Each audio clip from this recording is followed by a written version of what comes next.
Map based हो चुका है। तो मैप हमारे पूरे ज्योग्राफी में एक बहुत ही इंपॉर्टेंट रोल प्ले करता है कि अगर हमें प्रीलिम्स एग्जाम के लिए ज्योग्राफी सब्जेक्ट प्रिपेयर करना है तो हमारे पास मैप के ऊपर बहुत ही अच्छा कमांड होना चाहिए। इस रेस्पेक्ट में आज का ये जो चैप्टर है वो वेरियस मार्जिनल सीज को रिप्रेजेंट करता है। मोर और लेस आज के पूरे इस लेसन में हम most of the time map works ही देखेंगे। ठीक है, इससे रिलेटेड जो भी टॉपिक्स हमारे ओशनोग्राफी से कवर हो रहे हैं उनको हम ओवरऑल वर्ल्ड मैप में कैसे डिनोट कर सकते हैं। जैसे कि आप एग्जांपल देखो, पिछले 3-4 सालों से आप देखोगे कि मेडिटेरेनियन सी जो है वो यूपीएससी का one of the favourite topic है। और मेडिटेरेनियन सी से रिलेटेड पता नहीं कितने क्वेश्चंस यूपीएससी पूछ चुकी है।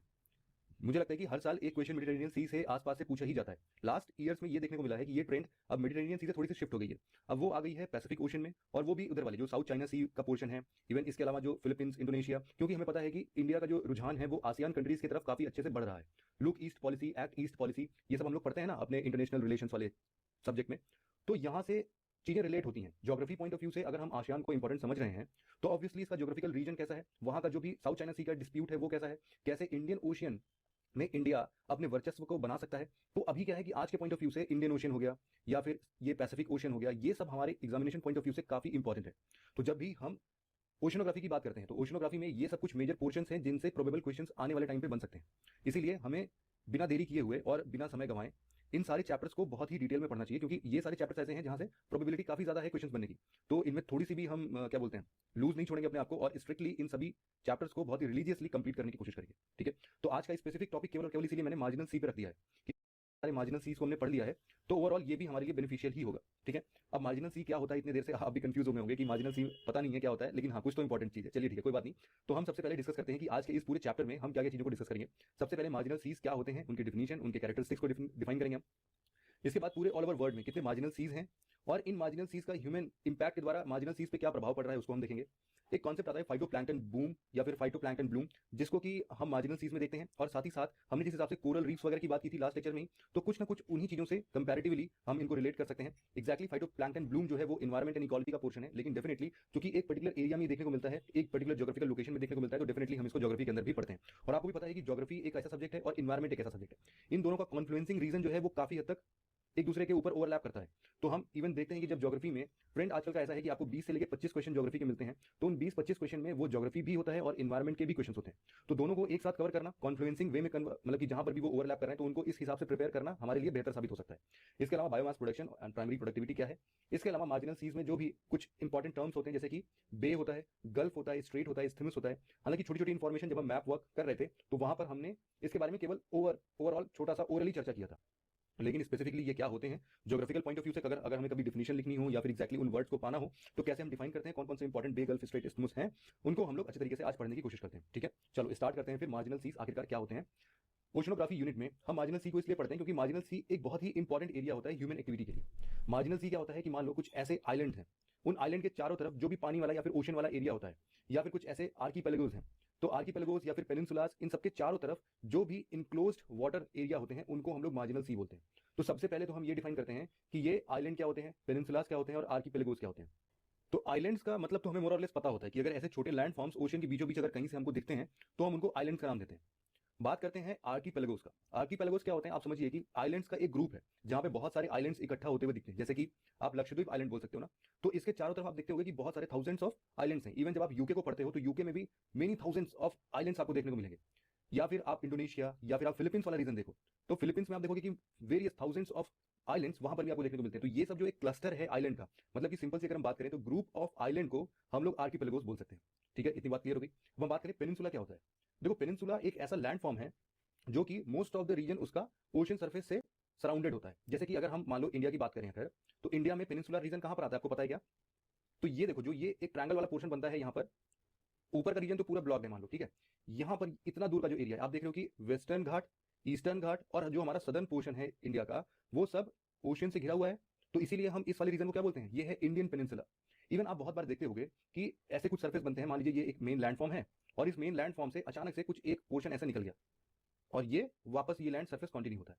तो ये वाला जो पोर्शन है जहां पर हम देखते हैं कि मैक्सिमम पोर्शन जो है, और इधर साइड ये पूरा लैंड फॉर्म है और इधर पूरा जो है वो हमारा ओशियन है। ठीक है, तो आप देखो कि ये जो ओशियन सरफेस ये पूरा घिरा हुआ एक लैंड मास है जहां पर मैक्सिमम ऑफ द रीजन मतलब मोर और लेस 3 साइड्स जो होते हैं वो ओशन सरफेस से घिरे होते हैं और एक पार्ट जो है वो इसका अटैच होता है कहां से, मेन लैंड मास से। ऐसे ज्योग्राफिकल फीचर को हम लोग पेनिनसुला बोलते हैं। ठीक है, तो हमें पता चल गया कि आइलैंड, आर्किपेलागोस और पेनिनसुला के चारों तरफ के जो भी मार्जिनल एरियाज होते हैं जहां पर हम ओशियन सर्फेसेस को देखते हैं, उन ओशियन रीजन को हम लोग मार्जिनल सी का नाम देते हैं। इसीलिए आपको याद होगा कि जब हम नॉर्थ अमेरिका वाला पोर्शन पढ़ रहे थे तो आपको पता होगा कि बगल में हमने जैसे बेरिंग सी देखा था, तो बेरिंग सी क्या था एक्चुअल में आप देखोगे तो वो तो एक ओशन का पार्ट ही है ना, लेकिन चूंकि ये अलास्का और इधर साइबेरिया वाले रीजन से एक साथ क्लब्ड है या फिर बीचों बीच इनके एक इंपॉर्टेंट रीजन बनाता है, इसीलिए हमने पढ़ा कि वो एक्चुअल में आप देखोगे कि ये जो अलास्का है वो कुछ इस फॉर्म में था। हमने ये नॉर्थ अमेरिका का मैप देखा था, तो इतना वाला पोर्शन जो है वो अलास्का का रीजन था। तो आप देखो अलास्का कैसा है, अगर हम इसको अलास्का को एक पेनिनसुला जैसा ट्रीट करें तो यही हो रहा है ना कि ये एक प्रकार का ऐसा पेनिनसुला है जो कि मेन लैंड से अटैच है और इसके चारों तरफ ओशन सर्फेस है।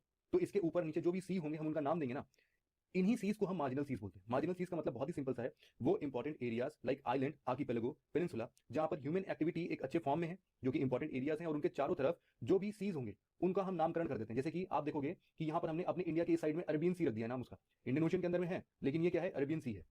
इसीलिए अरेबियन सी क्या है, एक प्रकार का मार्जिनल सी हो गया। सिंपल सी बात है, अब आपको समझ में आ रहा होगा। तो यहाँ पर जैसे अरेबियन सी हो गया, बाल्टिक सी हो गया, Bay of Bengal, Bering Sea, Black Sea, Gulf of California, Gulf of Mexico, Mediterranean Sea, Red Sea, ये सब के सब जितने भी हैं वो सब मार्जिनल सीज के अंदर में आएंगे। मतलब मार्जिनल सीज के अंदर में केवल सीज ही नहीं बल्कि गल्फ और बे ये सब भी आ जाएंगे। अब ये क्या होते हैं ये हम लेक्चर के एंड तक पहुंचते पहुंचते इनको भी हम डिफाइन कर लेंगे अच्छे से।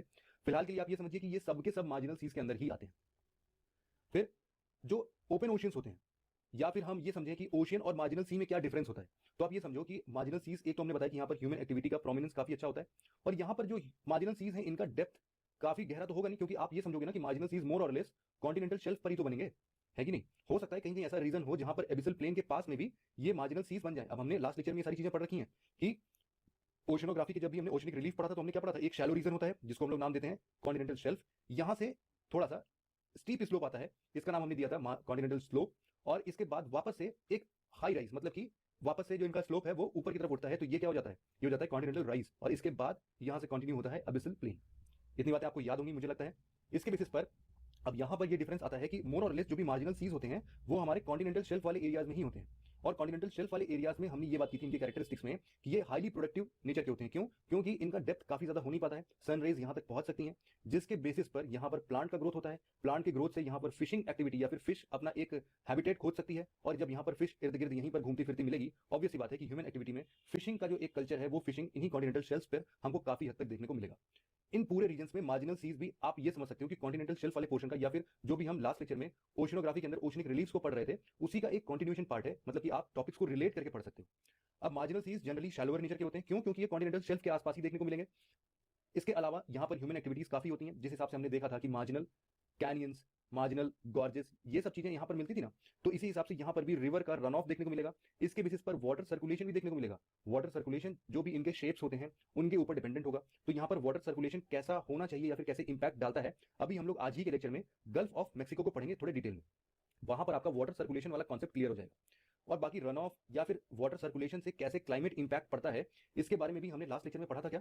बिल्कुल पढ़ा था, कि हमने पढ़ा था कि जिस हिसाब से अगर हम यहाँ पर नॉर्थ अमेरिका वाले रीजन को, यहाँ पर गल्फ ऑफ मैक्सिको आ रहा था, और हमने फिर यहाँ पर साउथ अमेरिका वाला पोर्शन देखा था, तो गल्फ ऑफ मैक्सिको का हमने पढ़ा था कि कैसे यहाँ पर जो भी वार्म करंट्स होते हैं, मतलब कि यहाँ पर हमने देखा था ना कि ये इक्वेटर वाला रीजन है, अब यहाँ से अगर कुछ ocean current gulf of Mexico में अंदर घुसती हैं तो ये इस बॉर्डर से टकराते हुए ऊपर की तरफ चली जाती हैं, और यहाँ पर कौन सा कंट्री है, ये है हमारा यूके। तो यहाँ पर ठंडी होनी चाहिए थी, लेकिन चूंकि ये वार्म करंट ऊपर चली जाती हैं तो यहाँ पर बहुत सारे ऐसे हार्बर्स होते हैं। हार्बर्स कहाँ पर क्या होते हैं, मतलब जहाँ पर शिप वगैरह डॉक होते हैं, या फिर कुछ ऐसे, इनको हम लोग डॉकयार्ड भी बोलते हैं, पता होगा ना आपको ये सारी चीजें, डॉकयार्ड, हार्बर्स, जहाँ पर शिप वगैरह रुकती हैं, वहां पर सामान वहां पर लोड होता है और फिर वो दूसरे दूसरे कंट्रीज में ट्रैवल करती है, ट्रांसपोर्टेशन देखते हैं। तो अगर ये वार्म करंट्स ऊपर ना जाए ना तो ये पूरे के पूरे डॉकयार्ड, हार्बर्स, इन सबके ऊपर बर्फ जम जाए, ऐसा होता है। लेकिन चूंकि इन वार्म करंट्स का अपना एक इन्फ्लुएंशियल सर्कमस्टांसेस या फिर एक इन्फ्लुएंशियल रीजन डेवलप होता है, जिसके बेसिस पर ये वार्म करंट यहाँ पर मिलती है और पानी इतना ठंडा नहीं हो पाता है, जम नहीं पाता है, और ये डॉकयार्ड जो है ये 12 महीने फंक्शनल होता है। वरना अगर ऐसा ना हो पाता तो यहाँ पर मुश्किल से 4 से 5 महीने ही ये फंक्शनिंग हो पाते। तो ना केवल मार्जिनल सीज का क्लाइमेटिक इंपैक्ट है, बल्कि इस क्लाइमेटिक इंपैक्ट से हम लोग इकोनॉमी को भी रिलेट करके देख सकते हैं, है कि नहीं। तो ये सारी बात हमें थोड़ी सी पता होनी चाहिए। तो अब हम एक एक करके मार्जिनल सीज को पढ़ने की कोशिश करते हैं। मैप वर्क यहाँ से थोड़ा स्ट्रिक्टली हम डेविएट करेंगे अपने पूरे थ्योरेटिकल रीजन को या फिर थ्योरेटिकल कॉन्सेप्ट को यहाँ पर अपने मैप वर्क में। तो मैं आप सबसे एक्सपेक्ट कर रहा हूँ कि एटलीस्ट आप अपने अपने मैप्स जो हैं वो यहाँ पर लेके बैठे होंगे, और इसके बेसिस पर अब हम मार्जिनल सीज को एक एक करके लोकेट करके देखते हैं। तो हम एटलीस्ट आज के टाइम पर जितने भी मार्जिनल सीज हैं इंपॉर्टेंट वाले, उन सबको हम लोकेट कर लेंगे। तो स्टार्ट करते हैं। सबसे पहला मार्जिनल सी के नाम पर हमको बेरेंट सी और आयरिश सी देखने को मिलता है। अब आप समझो कि बेरेंट सी और आयरिश सी कहाँ पर है, तो आप जरा मैप उठा लो और मैप में आप यूरोप या रशिया वाला पोर्शन खोल लो, जिसमें आपको यूरोप का भी मैप दिखता हो आर्कटिक ओशन में, और आपको थोड़ा सा सॉरी, आपको यूरोप का जो मैप है वो अटलांटिक ओशन में दिखता हो और साथ ही साथ अटलांटिक ओशन के अलावा आपको आर्कटिक ओशन का भी थोड़ा सा इन्फॉर्मेशन। अब चूंकि मैंने इन सभी ओशंस को मैप वर्क में ऑलरेडी डिजिग्नेट कर दिया है, तो मैं आशा कर रहा हूं आप लोगों से कि आपको आर्कटिक ओशन और अटलांटिक ओशन का पता होगा कि ये कहां पर है। देखो, आर्कटिक ओशन में अगर हम बात करेंगे तो ऊपर रशिया वाला रीजन जो है, हमने एक बात पढ़ी थी ना कि ये अगर नॉर्थ अमेरिका वाला पोर्शन है तो इसके ऊपर यहां पर एक ग्रीनलैंड था, ग्रीनलैंड के बगल में यहां पर एक छोटा सा आइसलैंड था, और यहां पर यूके वाला पोर्शन हम देख रहे थे। यही यूके वाला पोर्शन को हमने जूम करके यहां पर प्रेजेंट किया है। ये बात समझ में आ रही होगी आपको। और यहीं से क्या होता था, कुछ रशिया वाले कंट्री या फिर यूरोप वाले कंट्री यहां पर, और ये वाला रीजन जो है, ये कौन सा रीजन है, ये है आर्कटिक ओशन। और इसके बाद यहां वाला जो रीजन है ये अफ्रीका है, यहां पर मेडिटेरेनियन सी हो गया। ठीक, ये छोटा छोटा पोर्शन है, आपको समझ पा रहे होंगे ना आप। और ये वाला जो पोर्शन है एस शेप में, ये कौन सा रीजन बनेगा, ये बनेगा हमारा अटलांटिक ओशन। सिंपल सी बात है ये। अब देखो, इतना पिक्चर आपको समझ में आ गया है। अब हम पढ़ते हैं सबसे पहले बेरेंट सी कहां पर है। बेरेंट सी को आप हमेशा याद रखना कि ये 3 नॉर्वेजियन कंट्रीज हैं। नॉर्वेजियन कंट्री कौन कौन से, नॉर्वे, स्वीडन और फिनलैंड। ये 3 कंट्रीज को हम लोग नॉर्वेजियन कंट्रीज बोलते हैं। ठीक, ये 3 लाइन से आपको पता होना चाहिए, नॉर्वे, स्वीडन और फिनलैंड। और इनके जस्ट ऊपर आपको नॉर्वेजियन सी भी देखने को मिलेगा। और इसके जस्ट ऊपर मतलब कि आइसलैंड और यहाँ यूरोप के बीच में अगर आपसे कोई पूछे कि कौन सा सी होता है, तो आप बताओगे कि ये है हमारा बेरेंट सी। ठीक है, बेरेंट सी को आपने लोकेट कर लिया अच्छे से। अब आप आओ इन्हीं कंट्रीज के थोड़ा सा नीचे, इस डायरेक्शन में नीचे बढ़ोगे आप, तो मैंने अभी जो मैप प्रेजेंट किया था आपके सामने एक, तो आप यूके का मैप देख रहे होगे। इस यूके के मैप में आप देखो सबसे पहले, अच्छा एक कंफ्यूजन मैं आपकी यहाँ पर दूर करने की कोशिश करता हूँ। आपको पता है कि यूके क्या होता है, ब्रिटेन क्या होता है, या फिर जिसको हम ब्रिटिश बोलते हैं, ब्रिटिशर्स, या फिर हम एक और वर्ड यूज करते हैं इंग्लैंड, इन सबके बीच में क्या डिफरेंस है आखिर।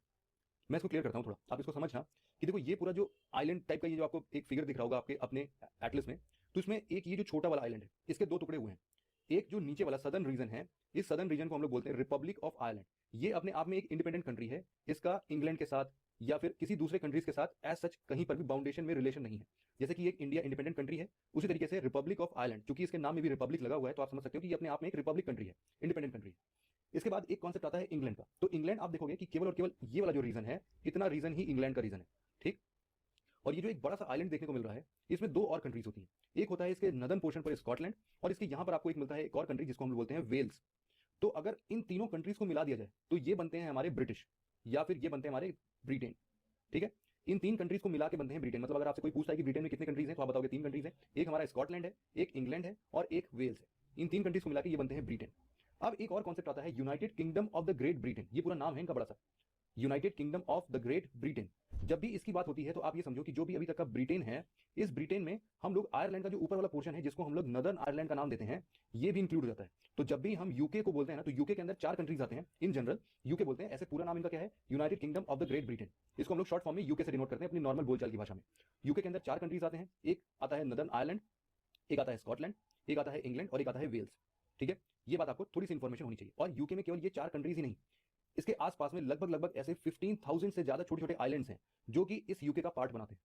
ठीक है, जैसे यहाँ पर आपको एक छोटा सा आइलैंड दिख रहा होगा जिसको आयल बोल रहे हैं, आयल ऑफ मन।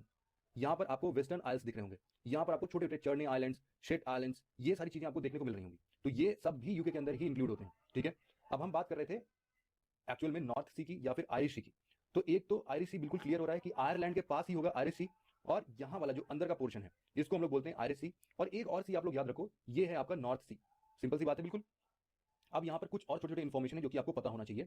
वो ये है कि आपको इसके जस्ट नीचे यहाँ पर आपने बहुत बार पढ़ा होगा ना कि इंग्लिश चैनल को क्रॉस किया है इन्होंने। सबसे पहली कौन महिला है जिसने इंग्लिश चैनल क्रॉस किया है, या फिर सबसे पहला इंसान जिसने इंग्लिश चैनल को तैर के पार किया, तो वो इंग्लिश चैनल कहाँ पे है, यहाँ पर है।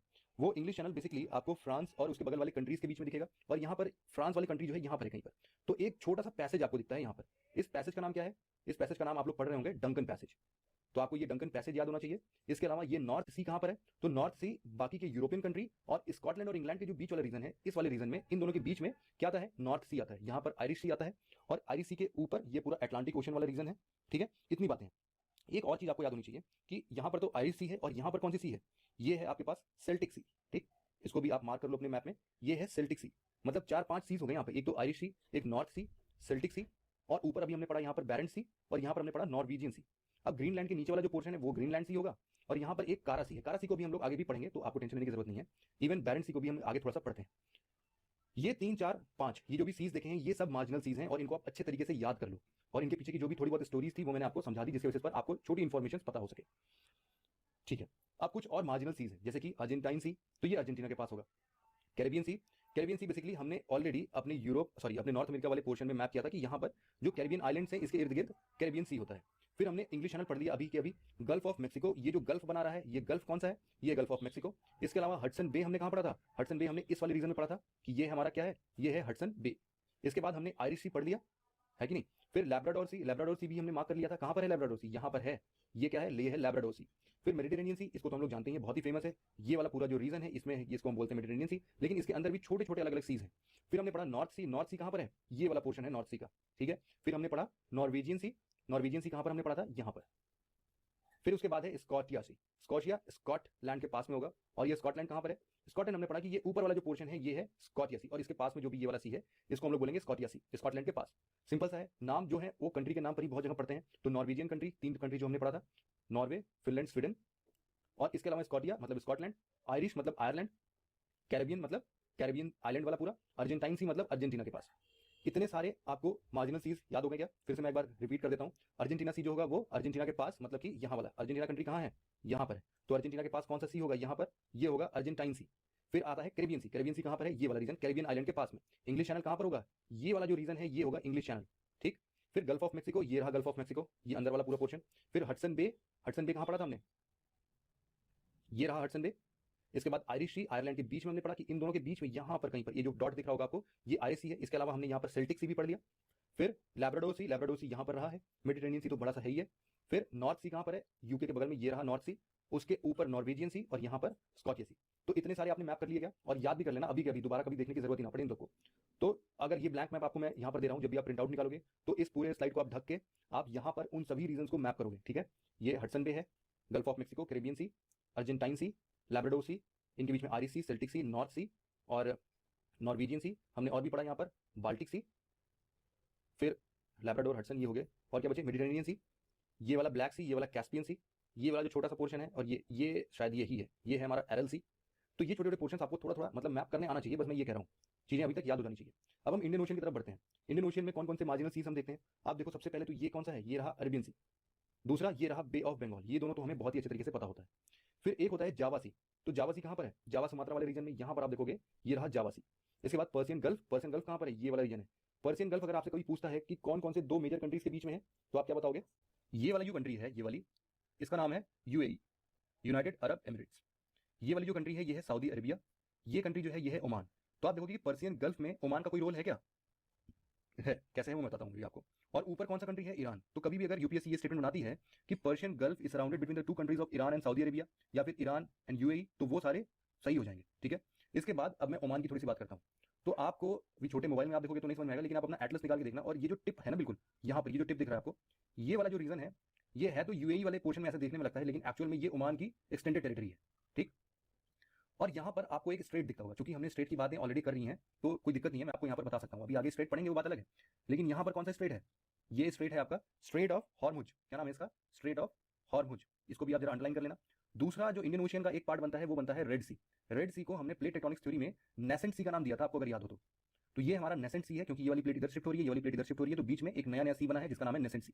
और आपको ये भी बात पता होनी चाहिए कि रेड सी जो है वहां पर ये छोटा सा एक स्ट्रेट देख रहे हो आप यहाँ पर, तो ये कौन सा रीजन है, ये है हमारा स्ट्रेट ऑफ बाबल मंडाब। थोड़े अजीब नाम है, लेकिन आप जब इसको 5 बार 6 बार पढ़ लोगे तो ये सब चीजें बिल्कुल आपके टिप्स पर होंगी। तो यहाँ पर एक गल्फ हमने देखा, कौन सा, पर्शियन गल्फ, और दूसरा एक और गल्फ है यहाँ पर, कहाँ पर है, ये वाला रीजन है। ये कौन सा रीजन है, इसको हम लोग बोलते हैं गल्फ ऑफ एडन, ठीक है। क्या बोलेंगे, गल्फ ऑफ एडन। तो क्या क्या चीजें हमने यहाँ पे पढ़ी, एक तो हमने पढ़ा अंडमान सी, ठीक है, अंडमान सी कहाँ पर है, अंडमान सी यहाँ पर कहीं होगा, ठीक है। फिर इसके ऊपर एक और गल्फ है, आपको पता नहीं ये पता है कि नहीं, यहाँ पर एक और गल्फ बनता है इस वाले रीजन में।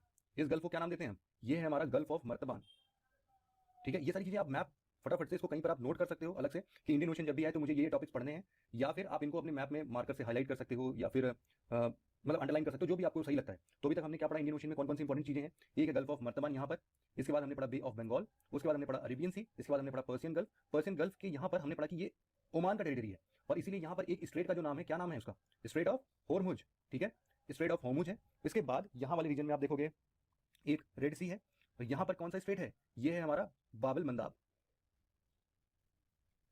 इसके अलावा ये है हमारा गल्फ ऑफ एडन।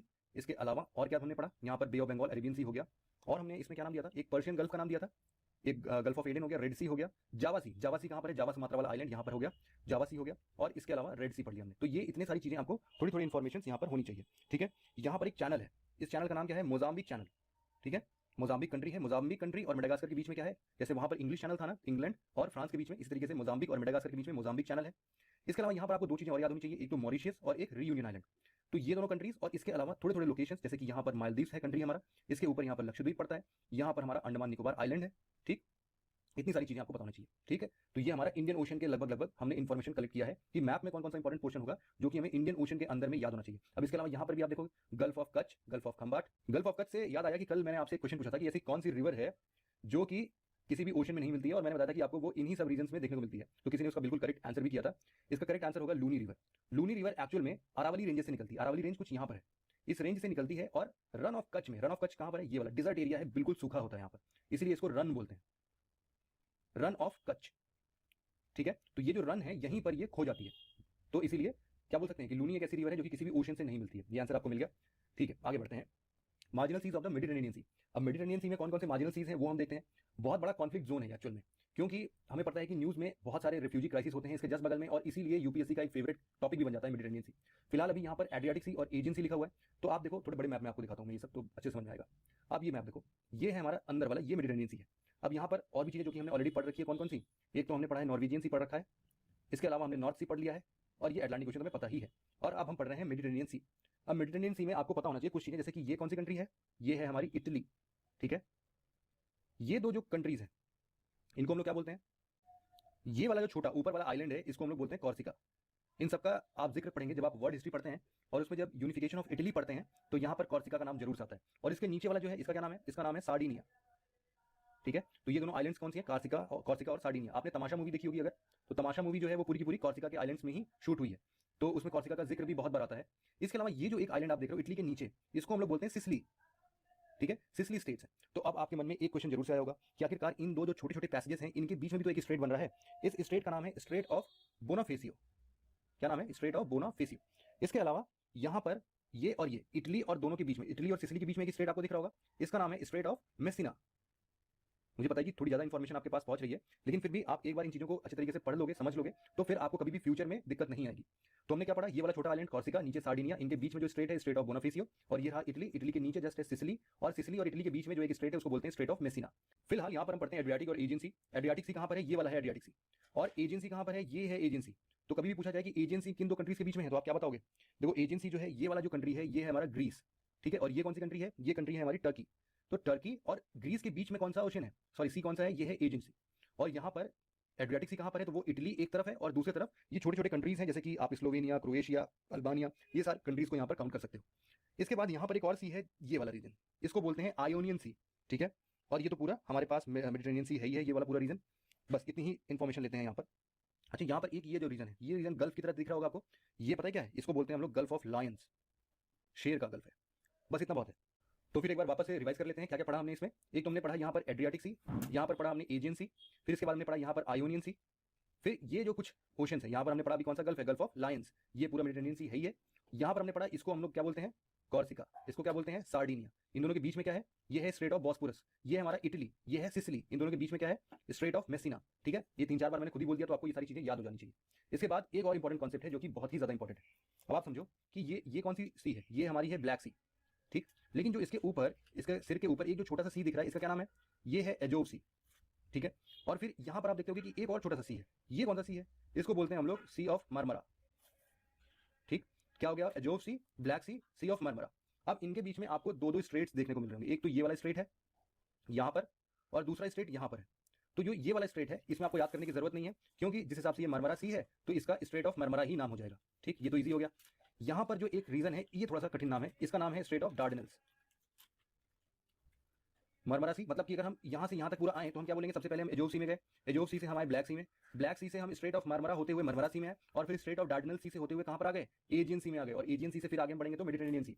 और इस मेडिटेरेनियन सी से अगर बाहर अटलांटिक ओशन में जाना हो तो ये कौन सा स्ट्रेट होगा, ये मैं ऑलरेडी पढ़ा चुका हूँ आपको, क्या नाम है इसका, स्ट्रेट ऑफ जिब्राल्टर, ठीक। तो इतनी इंफॉर्मेशन यहाँ से हमें कलेक्ट करनी थी।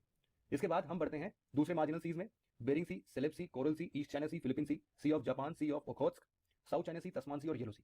इनको मैं आपको होमवर्क दे रहा हूँ, ठीक है, क्योंकि यहाँ पर डिस्कस करना बहुत ही टाइम कंज्यूमिंग भी है और प्लस आप लोग भी बोर हो सकते हो। तो इस पूरे लेक्चर के बाद 1-2 घंटे आप आराम करो और उसके बाद इन सभी ओशन और सीज को जरा वापस से रिलेट करके देख लो, जिसमें से हमने बेरिंग सी को ऑलरेडी पढ़ चुके हैं। सी ऑफ जापान भी बहुत ईजी है, जापान के आसपास होगा। लेकिन इसके अलावा ईस्ट चाइना सी, साउथ चाइना सी कहां पर है, क्या डिफरेंस है। इवन ऑस्ट्रेलिया और न्यूजीलैंड के बीच में एक तस्मान सी है। येलो सी कहां पर है, कोरिया के पास में। फिलीपींस सी फिलीपींस के पास में है। सी ऑफ ओखोत्स्क भी आप देखोगे कि ये भी जापान के ही पास में। सेलेब सी भी उसी रीजन में दिखेगा। मतलब ये पूरे पूरे आपको पैसिफिक ओशन के अंदर में सब के सब देखने को मिल जाएंगे। इनको आप मैप में लोकेट करना और इन सबको अंडरलाइन कर लेना। फिर दूसरे और कौन कौन से सीज हैं, तो एक तो कैरिबियन सी है, कैरिबियन सी को हम ऑलरेडी पढ़ चुके हैं। इसके अलावा एक यहाँ पर कैस्पियन सी है। कैस्पियन सी के अलावा हमने एक पढ़ा था डेड सी। और अब आपका एक छोटा सा होमवर्क और है कि आप ये रिवाइज करो कि डेड सी जो है वो किन 2 कंट्रीज के बीच में है। चलो अच्छा मैं बता ही देता हूँ। एक तो था सीरिया और एक था जॉर्डन। सही हूँ क्या मैं? सीरिया और जॉर्डन के बीच में क्या था, डेड सी मिलता हमको। अब ये कहां पर है मैप में, जरा इसको भी आप लोकेट करके देख लोगे। ठीक है, जॉर्डन कहां पे है और सीरिया कहां पर है। अरे बहुत क्वेश्चन पूछे गए भाई, जॉर्डन सीरिया, मतलब ये तो यूपीएससी का फेवरेट टॉपिक रहा है 3-4 सालों में। फिर अब हम पढ़ते हैं मार्जिनल सी। हमने लोकेट कर लिया कहां पर है, अब और ज्यादा टेंशन लेने की आपकी जरूरत नहीं है। देखो मार्जिनल सीज क्या है, अब इसका ह्यूमन इंपैक्ट क्या है। चीजें क्या होंगी कि मार्जिनल सीज, जैसा कि हमने बताया कि ये ह्यूमन एक्टिविटीज यहाँ पर काफी हद तक कॉन्सेंट्रेटेड होगी, क्योंकि लगभग ये ह्यूमन जहां पर सेटलमेंट्स होती है उनके इर्द गिर्द ही मार्जिनल सीज देखने को मिलते हैं। इसके बाद ये जो है पॉल्यूशन के द्वारा भी ज्यादा ससेप्टेबल होंगी। क्यों? क्योंकि यहाँ पर ह्यूमन एक्टिविटीज हैं। तो जहां पर जितनी ज्यादा ह्यूमन एक्टिविटीज वहां पर उतना ही ज्यादा पॉल्यूशन। जितने भी पॉलिथीन्स वगैरह यूज होते हैं या फिर हम लोग जो भी रिवर्स में चीजों को बहाते हैं, उनके बाद वो कहां पर आती होंगी, फाइनली तो वो ओशन में ही मिलती होंगी। और इन ओशन में जहां पर मिलती होंगी तो ये कुछ ना कुछ मार्जिनल सी बनाते होंगे। इसीलिए इन मार्जिनल सीज को हम दी मोस्ट पॉल्यूटेड एरिया बोल सकते हैं ओशन का। फिर ये ह्यूमन एक्टिविटीज के लिए इसलिए भी इंपॉर्टेंट है क्योंकि हमने पढ़ा कि ये फिशरीज इंडस्ट्रीज के लिए बहुत ही ज्यादा फेमस है।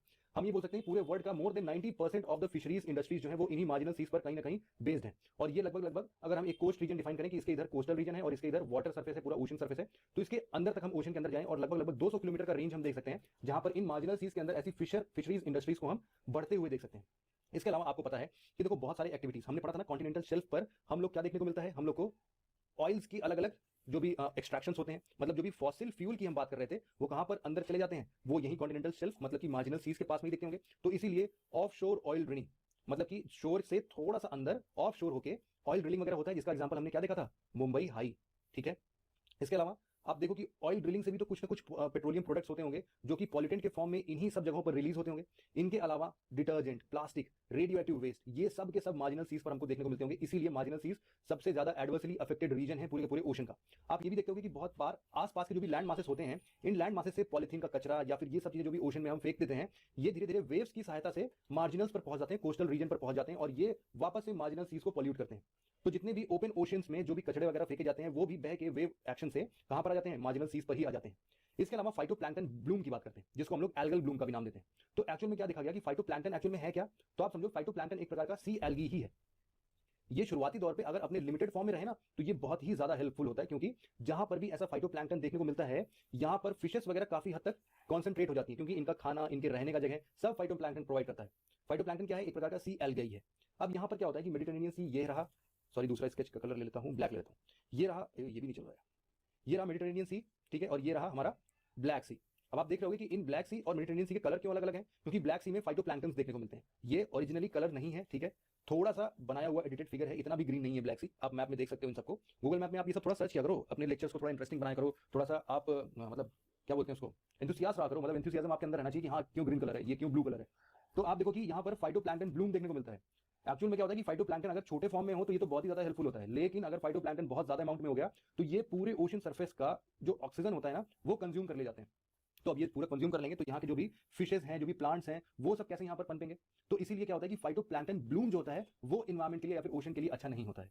तो इसीलिए फाइटोप्लैंक्टन तो अच्छे होते हैं, क्या होता है कि अगर वो लोग एक लिमिटेड अमाउंट में फैलते हैं, प्रोलिफरेट करते हैं, तो वो बहुत बढ़िया होते हैं और यहाँ पर फिशेस वगैरह बाकी यहाँ पर अपना हैबिटेट बनाती हैं, फिशिंग एक्टिविटीज काफी हद तक बढ़ जाती हैं यहाँ पर। तो ये हो गया फाइटोप्लैंक्टन ब्लूम, और ये भी कहाँ देखने को मिलेगा, मार्जिनल सी, क्योंकि फाइटोप्लैंक्टन एक एल्गी है, इसको खाना वाना बनाने के लिए सनरेज की मान लो अगर जरूरत पड़ती है तो ये तो थोड़ा ऊपर ही मिलेगा ना।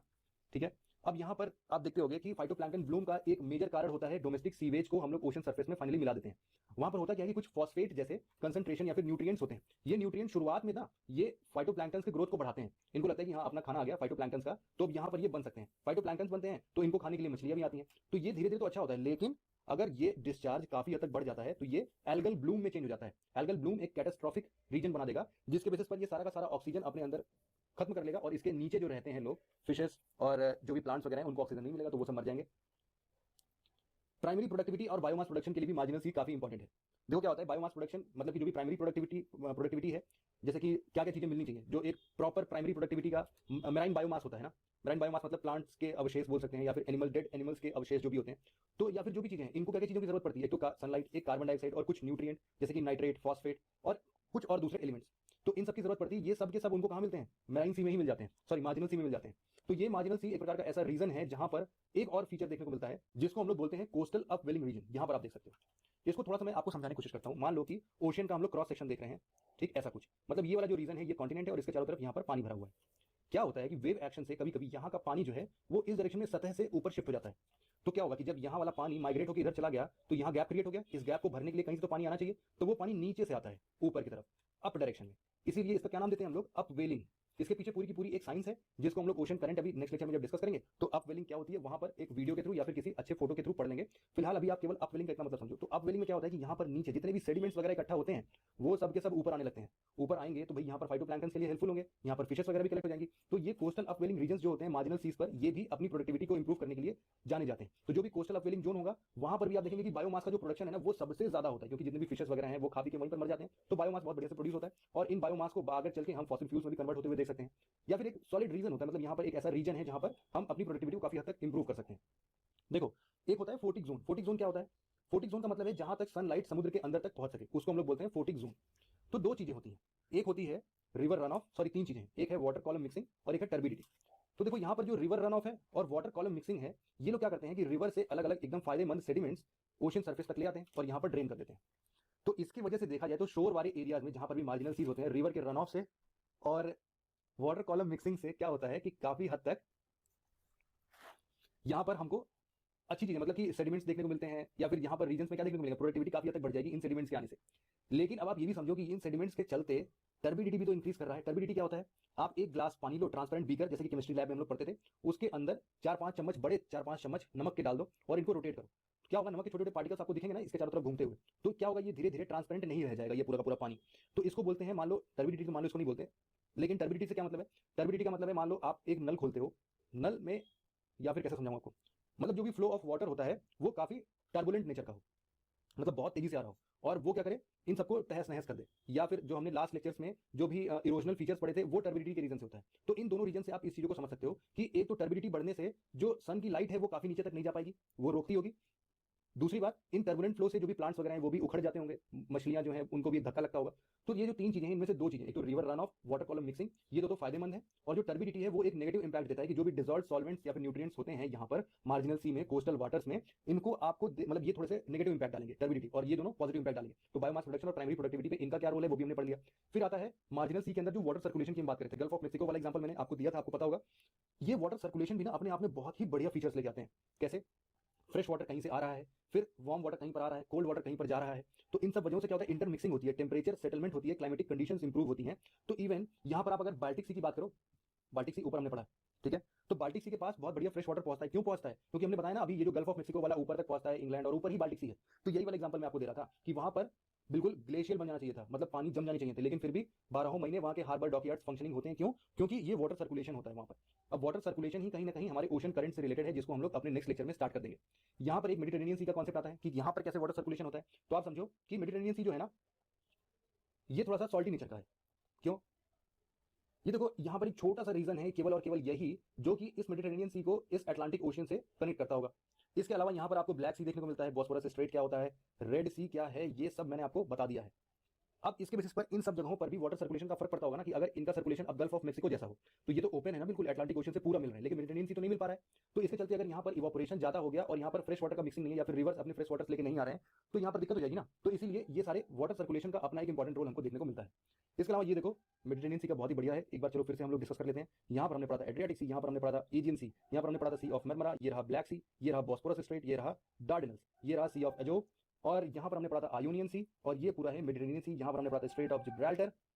बातें याद आ रही हैं आपको सर? और यहाँ पर एक देखो, ये वाला जो रीजन है ना, इसका नाम हम लोग देते हैं सुइस कैनाल। यही है, ये एक मैन मेड कैनाल है जो कि रेड सी को मेडिटेरेनियन सी से कनेक्ट करती है। इसके बाद ये चीजें हो गई, ठीक है, बस इतना ही था। अगर आपसे कोई पूछता है कि यहाँ पर कौन कौन सी कंट्रीज जो कि मेडिटेरेनियन सी को साउथ डायरेक्शन में कवर करती हैं, कौन सी हैं, तो आप एक कोड याद कर लो, इसका नाम है मतले। ये मोरक्को, अल्बानिया, ट्यूनीशिया, लीबिया और इजिप्ट, ये 5 कंट्रीज हैं, मोरक्को, अल्जीरिया, ट्यूनीशिया, लीबिया और इजिप्ट, मतले। ऊपर भी अभी आप पढ़ोगे तो मैं आपको और भी चीजें बता दूंगा। यहाँ पर चलिए सर कभी और डिस्कस कर लूँगा। अभी देखो यहाँ पर इसका एक और कॉन्सेप्ट है, ये हो जाएगा आपका सिटले। तो मतले और सिटले, ये दो ऐसे निमोनिक्स हैं जो कि आप इसको मेडिटेरेनियन सी के चारों तरफ बता सकते हो। सिटले में कौन कौन सा, एक तो सीरिया, एक ईरान, टर्की, यहाँ पर एल से क्या आ रहा है लेबनान, और ई से इजिप्ट। इजिप्ट इसलिए वापस से लिया गया है क्योंकि ये जो छोटा सा देख रहे हो, ये वाला जो ट्रायंगल वाला रीजन है, जिसमें इसको हम लोग बेसिकली क्या बोलते हैं पता है आपको, इसको बोलते हैं मलय पेनिनसुला। अब आपको पता चल रहा होगा कि पेनिनसुला क्यों बोलते हैं, क्योंकि ये 3 रीजन से वाटर से सराउंडेड है, ठीक है। इंडियन पेनिनसुला जैसे पढ़ते थे वैसे ही यहाँ पर ये पेनिनसुला हो गया, तो इसको हम लोग मलय पेनिनसुला बोलते हैं, और ये इजिप्ट का ही पोर्शन है। तो यहाँ पर सिटले, तो सिटले में कौन कौन से, सीरिया, आई से क्या हो गया इजराइल, फिर टी से क्या हो गया, टी से टर्की, एल से लेबनान, और ई से इजिप्ट वाला मलय पेनिनसुला। तो मतले सिटले ये मेडिटेरेनियन सी को सराउंडिंग करते हैं। अच्छा, ब्लैक सी को कौन कौन से हैं, ब्लैक सी के लिए भी कुछ कोड बनाया गया। एक है urban GT road, URB GTR, तो URB GTR, ये 6 कंट्रीज है जो कि ब्लैक सी को सराउंड करते हैं। अब इनमें से ऐसे कौन कौन से कंट्रीज हैं तो हम पढ़ सकते हैं। देखो, यू से क्या है यूक्रेन, आर से क्या है रशिया, फिर बी से क्या है बुल्गारिया, जी से क्या है जॉर्जिया, टी से क्या है टर्की, आर से क्या है रोमानिया। तो हमने क्या पढ़ा, ब्लैक सी के चारों तरफ 6 कंट्रीज हैं। अर्बन जीटी रोड से आप याद कर सकते हो, अर्बन जीटी रोड, यू से यूक्रेन, रशिया, और बी से हमने क्या पढ़ा था, बी से हमने पढ़ा था बुल्गारिया। इसके बाद GTR से मतलब ये जॉर्जिया, टर्की, और आर से रोमानिया। तो 2 आर हैं याद रहे, एक तो रोमानिया है और एक रशिया है। तो ये 6 कंट्रीज हैं जो कि ब्लैक सी को सराउंड करते हैं। तो ऐसे ही आप अपने हिसाब से भी छोटे छोटे कोड्स वगैरह बना सकते हो, ठीक है। तो ये मैंने केवल आपको एक एग्जांपल दे दिया। इसके अलावा देखो, मेडिटेरेनियन सी जो है यहाँ पर स्ट्रेट ऑफ जिब्राल्टर हमने पढ़ लिया ऑलरेडी। और मेडिटेरेनियन सी में क्या होता है ना कि इवापोरेशन जो है काफी हद तक बढ़ जाता है। जब इवापोरेशन काफी हद तक बढ़ जाएगा और फ्रेश वाटर का इंक्लूजन यहाँ पर हो नहीं पाता है, तो मेडिटेरेनियन सी में सैलिनिटी जो है, मतलब जो नमक का यहाँ पर एक अमाउंट है, वो सैलिनिटी काफी हद तक बढ़ जाती है। फिर क्या है, Gulf of Mexico. Gulf of Mexico का एग्जांपल मैं आपको दे रहा था। गल्फ ऑफ मेक्सिको बेसिकली आप देखोगे कि थोड़ा सा सिंपल है, क्योंकि आप देखो यहाँ पर बहुत ही कॉम्प्लेक्स फीचर बनते हैं ना। गल्फ ऑफ मेक्सिको बिल्कुल ओपन, बढ़िया अटलांटिक ओशन से मिल रहा है। 2 चीजें याद रखनी है आपको गल्फ ऑफ मेक्सिको में। एक तो ऊपर ऊपर हमने क्या पढ़ा था, यहाँ पर स्ट्रेट ऑफ फ्लोरिडा है, ये वाला जो रीजन है मैं दिखा देता हूँ आपको, ये है फ्लोरिडा, और यहाँ पर स्ट्रेट ऑफ फ्लोरिडा, और यहाँ पर ये वाला जो रीजन था, यहाँ पर हमने क्या पढ़ा था, एक हमने युकाटन स्ट्रेट पढ़ा था, युकाटन चैनल पढ़ा था। तो ये जो है, ये 2 चीज, मतलब कि जो भी करंट आती है इक्वेटर से पहले युकाटन चैनल से होते हुए यहाँ से गोला गोला नाचेगी, और ये स्ट्रेट ऑफ फ्लोरिडा से निकल के ऊपर चली जाती है, ठीक, ऐसा रीजन होता है इनका। तो इसी को गल्फ ऑफ मेक्सिको का हम लोग बोलते हैं कि बढ़िया ये सर्कुलेशन होता है। तो क्या होता है कि गल्फ ऑफ मेक्सिको में मिसिसिपी रिवर का ना बढ़िया सा रन ऑफ होता है। रन ऑफ मतलब अपने वाटर को, मिसिसिपी रिवर हमने पढ़ा था ना, Mississippi Missouri river north America में, तो मिसिसिपी रिवर अपना बढ़िया वाटर का एक बड़ा अमाउंट यहाँ गल्फ ऑफ मेक्सिको में ड्रेन करती है। इसके चलते फ्रेश वाटर का इंक्लूजन काफी हद तक हो जाता है, और चूंकि ये अटलांटिक ओशन से भी काफी मिला जुला है, तो इसकी सैलिनिटी काफी कम होती है। दूसरा, गल्फ ऑफ मेक्सिको में एक हम लोग को सर्कुलेशन पैटर्न देखने को मिलता है, जिसको हम लोग लूप करंट का नाम दे रहे हैं। तो यहाँ पर क्या है कि कैरेबियन करंट नीचे से, कैरेबियन करंट कहाँ से, नीचे से इक्वेटर के पास से कैरेबियन से पहुंचता है, और ये कहाँ से, युकाटन स्ट्रेट, यहाँ वाला युकाटन स्ट्रेट से होकर गल्फ ऑफ मेक्सिको में सराउंड करता है, स्ट्रेट ऑफ फ्लोरिडा से वापस से निकल जाता है ऊपर की तरफ। तो ये एक सर्कुलेशन हो रहा है, मतलब वार्म जो वाटर होता है वो कोल्ड वाटर को मिक्स कर रहा है। तो ये हम पढ़ेंगे भी आगे, ओशन करंट्स वगैरह भी नेक्स्ट सेशन में पढ़ेंगे ना, तो इन सबको बहुत बढ़िया तरीके से हम पढ़ेंगे। अब आगे के जो ये 3 टॉपिक्स थे, बेस, गल्फ्स और स्ट्रेट्स, इनको पढ़ते हैं, क्या डिफरेंस होता है इनका। तो देखो, बे क्या होते हैं, पहली बात तो ये तीनों जो है, बेस, गल्फ्स और स्ट्रेट, ये तीनों बेसिकली वाटर, एक बड़े वाटर बॉडी का एक छोटा सा वाटर बॉडी के अंदर में कन्वर्जन दिखाते हैं। मतलब एक तो बहुत बड़ा वाटर बॉडी है जिसको हम लोग ओशन का नाम देते हैं, और इससे जो छोटे छोटे वाटर बॉडीज कनेक्टेड हैं, इन्हीं को नाम हम लोग बेस, गल्फ और स्ट्रेट बनाते हैं, जैसा इनका फिजिकल फीचर होता है। तो एक एक करके पढ़ते हैं जरा। यहाँ पर आप देखोगे ना कि बेस, गल्फ और स्ट्रेट्स में आपको ह्यूमन इंक्लूजन काफी अच्छा, मतलब ह्यूमन इंटरफेस काफी अच्छा दिख जाएगा, मार्जिनल सी टाइप का। सबसे पहले बे बोलते हैं ना, बे उनको बोलते हैं जैसे कि बे ऑफ बंगाल। तो ये बड़े वाटर के बॉडीज होते हैं बे, जैसे कि हमने पढ़ा हडसन बे। तो आप देखोगे ना कि ये बड़े बड़े बॉडीज होते हैं जो कि इनका एक बड़ा सा मुंह बेसिकली आपको दिखेगा कहां पर, क्रिएट बड़े ओशन सरफेस से मिलता हुआ दिखेगा। तो बेसिकली इनको हम लोग बेस बोलते हैं। ये set off from a larger body of water generally where the land curves inward. जैसे कि आप देखो इंडिया में भी, यहां से मान लो कि ये इंडिया है, तो ऊपर पूरा ऐसे कवर होता है ना, तो ये वाला रीजन क्या है, ये है बे ऑफ बंगाल। तो ये लैंड मासेस से कवर्ड है, लेकिन इनका एक बड़ा पोर्शन जो है ये इंडियन ओशन से मिलता है, इसलिए इनको बे बोलते हैं। तो वाटर बॉडी जो है वो 3 साइड से सराउंडेड है, और चौथे साइड में क्या होता है, ओपन माउथ होता है, जो कि बड़े ओशन तरफ से मिलता है। जो गल्फ होते हैं ना, ये गल्फ का मुंह इतना चौड़ा नहीं होता है। आप देखो जैसे जो भी अभी तक हमने Gulf of Khambhat, Gulf of Kutch, ये सब देखा है, तो ये भी 3 साइड से सराउंडेड है, लेकिन जो इनका माउथ है ना, जिससे ओशन सरफेस से मिलते हैं, ये इतना वाइड नहीं होता है। तो इसी बेसिस पर बे ऑफ पिक्स क्यूबा में है, हडसन बे है अलग से, और बे ऑफ बंगाल, ये 2-3 रीजन हैं जहां पर हम लोग बे को डिफाइन कर सकते हैं। इसके बाद है गुंटानामो बे, ये बड़ा इंपॉर्टेंट है। गुंटानामो बे क्यों इंपॉर्टेंट है, क्योंकि आप इसको जेल से रिलेट कर सकते हो। जेल वाला जो है ना, एक इसकी पूरी हिस्ट्री है कि 1898 में स्पेनिश अमेरिकन वॉर स्टार्ट हो गया था। अब वहां पर क्या हुआ कि यूनाइटेड स्टेट्स ने अपना गुंटानामो बे कहां पर है, क्यूबा रिलेट कर सकते हो क्या, क्यूबा कहां पर है, कैरिबियन आइलैंड्स हम देख रहे थे ना, कैरिबियन आइलैंड्स के पास में गल्फ ऑफ मेक्सिको के अंदर आपको क्यूबा दिख जाएगा। तो क्यूबा का नीचे मतलब कि बिल्कुल साउथ ईस्टर्न पोर्शन पर आओगे, तो वहां पर आपको गुंटानामो दिख जाएगा जगह है। तो बेसिकली ये एक यहाँ पर हिस्ट्री जो क्रिएट है वो बेसिकली जेल से रिलेटेड है। तो यहाँ पर अमेरिका का सबसे खतरनाक जेल, जैसे कि अपने इंडिया का कौन सा खतरनाक जेल है, सेंट्रल जेल देखते हैं ना हम लोग, कहां पर है ये, जिसको हम लोग काला पानी बोलते हैं, सॉरी सेंट्रल जेल बोल रहा हूँ, सेल्युलर जेल। सेल्युलर जेल काला पानी कहां पर है, अंडमान निकोबार पोर्ट ब्लेयर में है ना, कि जिसको भी सबसे खतरनाक सजा देनी होती है तो हम लोग काला पानी भेज देते हैं। तो इस तरीके से समझ लो यूएसए का इस तरीके से डिटेंशन वाला जेल कहां पर है, गुंटानामो बे के पास में। तो गुंटानामो बे वहां पर बे है, इसलिए मैं आपको यहाँ पर रिलेट कर रहा हूँ थोड़ा। तो गुंटानामो बे प्रिजन वहीं पर है। गल्फ्स की बात करें तो देखो गल्फ्स में इतना वाइड ओपन नहीं है ना, यहाँ पर ओपन होता है लेकिन उतना वाइड नहीं होता है जितना कि बेस होते हैं। तो इसीलिए गल्फ भी तरीके का ऐसा ही है। तो यहाँ पर आप क्या पढ़ रहे हो, gulf of California, Gulf of Aden, gulf of Aden भी हमने पढ़ लिया, याद होना चाहिए आपको। रेड सी के बाहर बाबेल मंडाप के आगे गल्फ ऑफ एडन पढ़ा था हमने, याद आ गया क्या।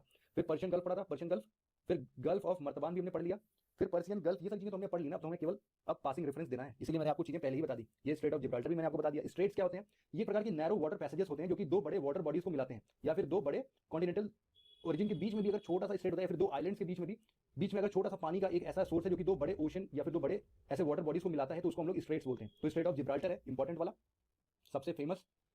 इसके बाद और भी दो वेल नोन स्ट्रेट हैं, एक तो स्ट्रेट ऑफ बॉस्फोरस जो कि हमने पढ़ लिया, और एक ये डार्डेनल्स जो कि हमने पढ़ लिया। ठीक है, तो अब तो चीजें बहुत आसान लग रही होंगी आपको, चीजें हमने ऑलरेडी जब पढ़ ली होती हैं। तो ऐसे ही इसीलिए मैंने इसको पहले ही बता दिया ताकि यहाँ पर आने पर आपको चीजें लगे कि ये तो हमें पता है बिल्कुल से अच्छे से, तो कोई टेंशन की बात नहीं। स्ट्रेट ऑफ हॉर्मुज भी हमने पढ़ रखा है, अब तो सब पढ़े हुए दिख रहे होंगे। गल्फ ऑफ ओमान यहाँ पर था, gulf of Aden, Persian gulf, gulf of Aden कहाँ था? नीचे, ये गल्फ ऑफ ओमान हो गया क्योंकि ये ओमान के पास में, ये स्ट्रेट ऑफ हॉर्मुज। ठीक है, अब इसके बाद चोक पॉइंट भी होते हैं कुछ। तो एक तो देखो हमने पढ़ा स्ट्रेट, स्ट्रेट के अलावा एक चोक पॉइंट होते हैं।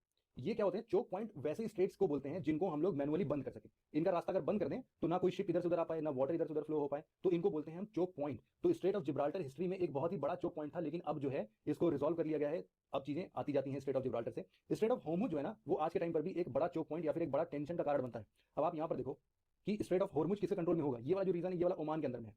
ठीक है, ये ओमान के अंदर में स्ट्रेट ऑफ हॉर्मुज, ये वाला रीजन है। ये कौन सा? ईरान। तो मोर और लेस जो ये पूरा का कंट्री है, ये straight of Hormuz basically Iran के ही कंट्रोल में है, क्योंकि आप समझ रहे हो पर्शियन गल्फ एक बड़ा सा जो रीजन है जहां से ऑयल एक्सट्रैक्ट होता है, तो ईरान का यहाँ पर काफी से होता है। तो अपने डॉक्यूमेंट साइन कराने पड़ते हैं किसी भी शिप को, अगर वो ये स्ट्रेट ऑफ हॉर्मुज जाता है तो ईरान वाले डॉक्यूमेंट साइन करके जाते हैं। तो एक तरीके से हम बोल सकते हैं कि स्ट्रेट ऑफ हॉर्मुज पे बेसिकली ईरान का ही हक है। इसके अलावा भी सऊदी अरेबिया और इन सबका भी थोड़ा बहुत अपना से होगा। बात आती है इस्थमुस पे। इस्थमुस क्या होते हैं? सिंपली इस्थमुस वही है जो कि एक, जैसे कि स्ट्रेट्स होते हैं ना, स्ट्रेट को जस्ट ऑपोजिट कर दो, लैंड सर्फेस में कन्वर्ट कर दो, तो ये बन जाते हैं हमारे इस्थमुस। तो isthmus of Panama, isthmus of Kra, isthmus of Panama कहाँ देखा था हमने? जब हमने नॉर्थ अमेरिका पढ़ा था तो हमने ये डिस्कस किया था ना कि जहां पर नॉर्थ अमेरिका साउथ अमेरिका से मिलता है, वहां पर एक कंट्री है पनामा। पनामा पेपर्स भी आजकल लीक हुए, तो आपको याद होगा कि यहाँ पर एक पनामा कंट्री है और यहीं पर है गल्फ ऑफ पनामा, और इसका एक इस्थमुस है जो कि दो बड़े लैंड मासेस को कनेक्ट कर रहा है, एक पतला सा जमीन जिसको हम लोग बोलते हैं इस्थमुस, और ये है इस्थमुस ऑफ पनामा। इसी तरीके से इस्थमुस ऑफ क्रा, ये आपके लिए होमवर्क है। बता दूं आपको कि ये अपने इंडिया के आसपास में ही है इस्थमुस ऑफ क्रा। आपका क्वेश्चन ये है कि इस्थमुस ऑफ क्रा कौन सी कंट्रीज के बीच में है, मतलब इस्थमुस ऑफ क्रा जो है ये कौन सी कंट्री में आता है। ठीक है, आपको ये सर्च करना है, थोड़ा सा एटलस में इसको मैप भी करना है। तो इस्थमुस ऑफ पनामा कहाँ पर है? या फिर आप देखो स्विस कनाल, या फिर ये तो मैन मेड हो गया, या यहाँ पर है हमारा इस्थमुस ऑफ पनामा। तो फिर आज हमने बेसिक बहुत सारे मैप वर्क देखे, थोड़ा सा हेक्टिक रहा होगा आज का। अब मैं आपसे रिक्वेस्ट करता हूँ कि ये लेक्चर आप एक बार और देख लेना। तो इससे क्या होगा ना कि मैप में जितनी भी चीजें आज हमने बताई हैं उनको आपको कभी अपने फ्यूचर में रटने की जरूरत नहीं पड़ेगी, याद करने की जरूरत नहीं पड़ेगी। सारा का सारा इमेज आपके दिमाग में पहले से ही बना हुआ होगा। ठीक है, तो बहुत सारे कंफ्यूजिंग मैप वर्क थे जो कि आज हमने बहुत अच्छे तरीके से कवर किया है। तो आज लेक्चर को यहीं पर खत्म करते हैं। देखते हैं कि नेक्स्ट लेक्चर से हम कुछ ओशन सरफेस को डिफाइन करेंगे और उसके बेसिस पर हम ओशन करंट्स को, उनके पीछे क्या फैक्टर्स हैं, सैलिनिटी क्या अपना रोल प्ले करता है, इवापोरेशन वाला क्या अपना रोल प्ले करता है, या फिर जो विंड्स होते हैं वो क्या रोल प्ले करते हैं, इन सब के बेसिस पर हम अपने ओशन करंट को भी डिस्कस करना स्टार्ट करेंगे। ठीक है, तो आज के लेक्चर को यहीं पर एंड करते हैं। बस इतनी ही इन्फॉर्मेशन थी आज के लेक्चर में। Thank you very much for listening it very patiently. Have a nice day.